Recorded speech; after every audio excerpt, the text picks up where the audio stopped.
రమ్య గారు, అయితే గర్భ సంస్కార్ అనేది మనం పురాణాల్లో ఉంది అని చెప్పేసి మాట్లాడుకుంటూ ఉన్నాం కదా. అయితే దాంట్లో నుంచి ఒక బెస్ట్ ఎగ్జాంపుల్ ఏదైనా తెలియజేస్తారా?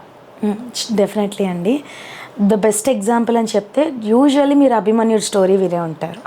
బట్ అభిమన్యుడు స్టోరీ కాకుండా మీకు ఇంకొక బెస్ట్ ఎగ్జాంపుల్ చెప్తా, that is Parikshit Maharaj. Okay. మనందరు పరీక్షిత్ మహారాజ్ అభిమన్యుడికి ఉత్తరాకి పుట్టిన కొడుకు, అంటే అర్జునుడి యొక్క మనవడు అనమాట. సో ఆయన ఉత్తర గర్భంలో ఉన్నప్పుడు మహాభారత యుద్ధం అయిపోయిన తర్వాత అశ్వత్థామ బ్రహ్మాస్త్రం వేస్తారు, పాండవులు వధ అని చెప్పేసి. అప్పుడు గర్భాశయంలో ఉన్న పరీక్షిత్ మహారాజ్ని, ఆ బిడ్డని కాపాడటానికి కృష్ణుడే స్వయంగా వెళ్ళి ఆ బ్రహ్మస్థాన్ని ఎదుర్కొని వెనక్కి తిప్పి కొడతాడు.